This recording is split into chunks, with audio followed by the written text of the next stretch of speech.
When smartphones were first being developed, people complained about them, that they were getting too big. Eventually, this became the standard. And then about a year ago, 5-inch screen devices started to come out and plenty of people complained that they were getting too big. And now, they've pretty much become the standard.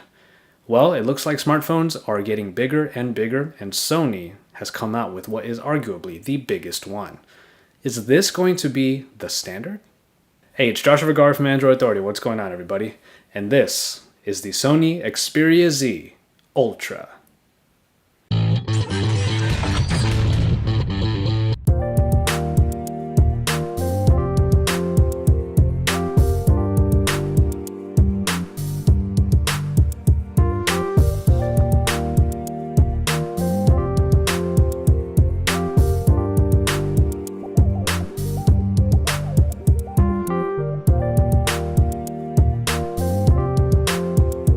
Sony has seemed to find its groove for its Xperia phones, as the general design elements remain pretty similar. Putting the size aside for now, we see shades of the Xperia Z in the rigid corners. The entire front is made of the screen, and the back simply has the Xperia name with the 8-megapixel camera in the top corner.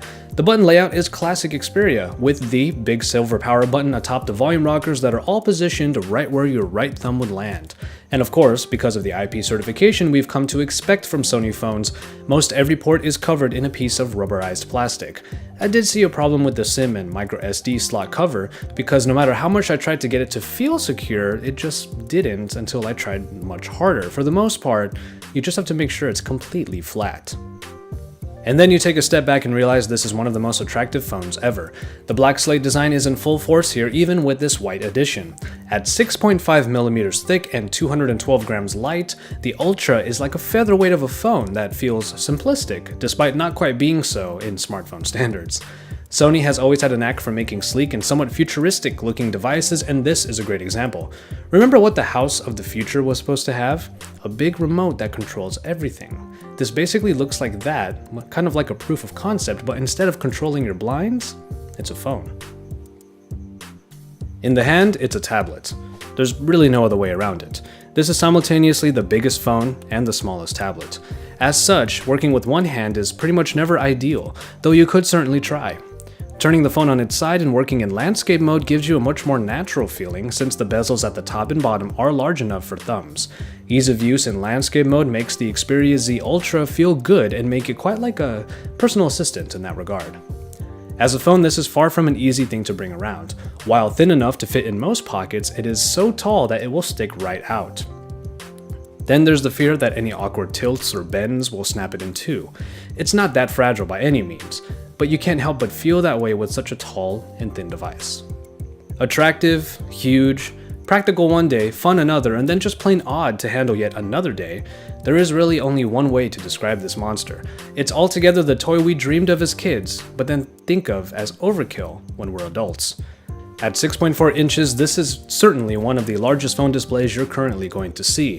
Though we might be seeing displays that surpass that 1080p resolution, the Xperia Z Ultra stuck to the tried and true. Capable of 1080p resolution and 344 ppi, this display is also backed by the Triluminous feature and the X-Reality engine. Thankfully, Sony has been improving on their displays since the Xperia Z, and the Ultra is an example of this nice evolution. Viewing angles are not only now existent, but are actually decent. Well, somewhat. The enhancements bring a good level of contrast among the colors. Watching videos makes you feel like you're holding a small Sony Bravia TV. In broad daylight, however, the brightness does leave some to be desired. Ultimately, it's a screen made for mostly indoor usage, partially for its lack of true brightness, but also because of its sheer size. When it is done right, however, this is a really fun screen to use. The other enhancement on this screen is its ability to register touches from a myriad of metal surfaces. This is most practical with, say, the back of a pen, perhaps the tip of a pencil. Here's a key, here's a headphone plug, here's a quarter, here's the corner of my sunglasses. Now here's where Sony didn't want to be left behind. With the Snapdragon 600 kind of slipping past the S4 Pro found in the original Xperia Z, they were sure to put in the current king, the Snapdragon 800, in the Ultra. Clocked in at a whopping 2.2 GHz, this package is rounded out by the Adreno 330 and 2 GB of RAM. Scores are incredibly high in Antutu benchmark, and Epic Citadel float about as beautifully as I have ever seen it. If this is the future of smartphones, then we're in for a good ride. Performance in practice is as good as it's ever been, with all elements flying by and multitasking with the small apps remaining a breeze. In hardware, we already know that the Z Ultra has the certifications for water and dust resistance. 16GB of onboard memory is available, even though there is a micro SD card slot available for expandability. As far as sensors go, the Ultra has actually fallen behind a bit because it lacks an IR blaster. So much for controlling things with your Blackslate device in your home. Various versions of the Xperia Z Ultra are available for various networks and LTE connectivity, so be sure of what you're getting for your respective network. A 3050 mAh battery of incredibly thin proportions powers the Xperia Z Ultra. It's supposed to make an insanely large phone like this work through an entire day's work and play, and it seems to do so. In my battery test, I watched a couple episodes of Top Gear. That's 2 hours of some really high quality programming, and after those 2 hours, I got the battery down to about 70%. That would put the battery in straight media consumption crack up to about maybe 7 hours. In a full day's work, the good standby time and the power-saving features all help the phone get through that full day you might need. If you use it like a tablet with all that continuous usage, then you're probably going to get tablet-like longevity. But if you use it less intensively and more like a phone, then that standby time and these power-saving features will help you get a lot more out of it. Much like pretty much every tablet we've seen, the Xperia Z Ultra's camera does not include a flash diode, and that's usually a hint to its quality. In the app, things remain largely the same as in previous Xperia phones. You get the superior auto that harkens back to Cybershot days and does a good job of getting the right settings for your shot. Included are a number of scenes for pinpointing those best shot settings, sweeping panorama, and some picture effects. Other than that, it's more of what we've come to expect from a smartphone camera. Picture quality then is good enough for a device you might not be taking many pictures with. Without a flash unit, you won't be taking many low light shots, but luckily good lighting helps make for pretty nice pictures out of the Z Ultra. While this phone manages to be just small enough to not look as weird as a tablet when taking pictures, it certainly does toe the line. And its quality makes it a camera backup rather than more of a replacement shooter. Sony's Xperia UI hasn't changed a whole lot since the Xperia Z, but that isn't much of a surprise, because the Z came out not too long ago. Sony keeps things pretty simplistic with a UI that looks a little bit like Ice Cream Sandwich while being fully Jelly Bean 4.2.2. One notable addition I found here is a built-in way of connecting your PS3 controller to the phone, so that's really nice. Otherwise, you get pretty typical elements in the much darker and less colorful tones. You get the different Sony apps for media consumption like the Gallery and the Walkman. And finally, the small apps. Small overlays that give you quick access to little apps for multitasking. This is all on top of the Google additions like Google Now. Overall, the Sony Xperia UI is simplistically elegant without really trying too hard, but that also might make it too simplistic for some, and for others, maybe it's just the right fit. A price for the stateside version of the Xperia Z Ultra hasn't really been put out yet, but currently it does sell on Amazon UK for a whopping 800 quid.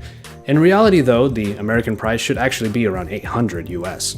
The general release info is still rather vague, however.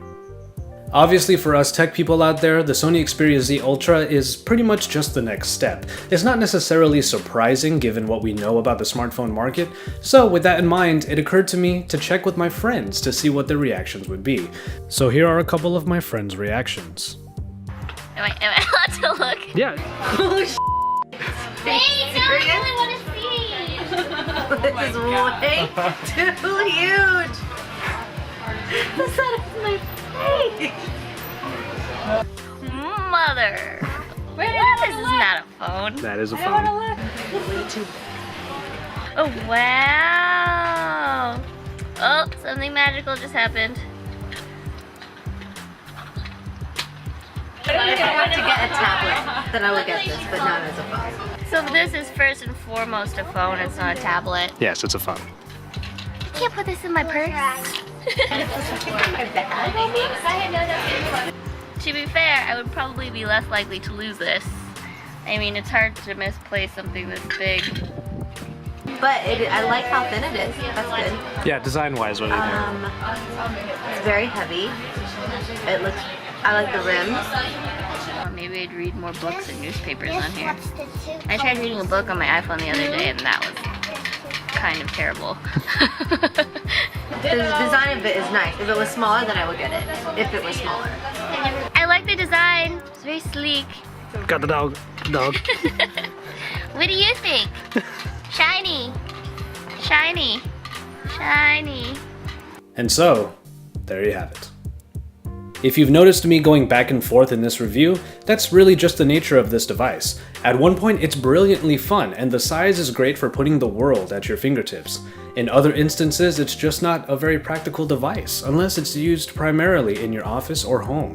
As you saw with my friends, this is certainly a surprising phone to behold. All at once, this is a phone that appeals to the toy-driven kid in all of us, the spec-hungry, and the part of us that is, for all intents and purposes, just curious. And when you finally get your hands on the device, you will either find quite a bit to love about it, you'll probably hate the size, or perhaps you'll ponder that one day, this might become the standard. But at least for now, it's not going to be mine. For all of the best coverage and reviews, make sure you stay tuned to the Android Authority channel. Don't forget to drop us a like down below. Check out all of our other content on the Android Authority channel and then subscribe. And when you're done with all of that, head over to our website, androidauthority.com, because we're your source for all things Android.